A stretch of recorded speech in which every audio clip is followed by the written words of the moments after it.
કચ્છના રાપર શહેર અને ગ્રામ્ય વિસ્તારમાં પણ ભારે વરસાદ નોંધાયો। ભારે વરસાદથી ગ્રામ્ય પંથકમાં પાણી ભરાઈ ગયા છે। નીલપર અને ગવરીપર તથા વણોઈ વાંઢમાં ધોધમાર વરસાદ વરસ્યો। આડેસર, બાદરગઢ અને મોડા તથા પ્રાગપરમાં વરસાદી માહોલ જામ્યો। ગામડાઓને જોડતા રસ્તા પર વરસાદી પાણી ભરાઈ ગયા છે। રાપરમાં ઠેર ઠેર વરસાદી પાણી ભરાયેલા છે। અલ્પેશ ગોસ્વામી જોડાઈ ગયા છે। અલ્પેશ, રાપરની જો ખાસ વાત કરીએ તો કેવી પરિસ્થિતિ છે હાલમાં ત્યાં?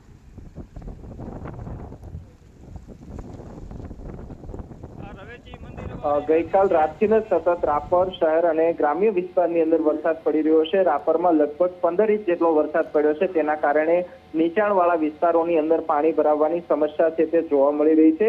અનેક ખેતરો છે તે બેટમાં ફેરવાયા છે। તો સુવઈ ગૌરીપરને જોડતો બ્રિજ પણ ભારે વરસાદના કારણે ધોવાઈ જવાના કારણે હાલ લોકોને હાલાકી વેઠવાનો વારો આવ્યો છે।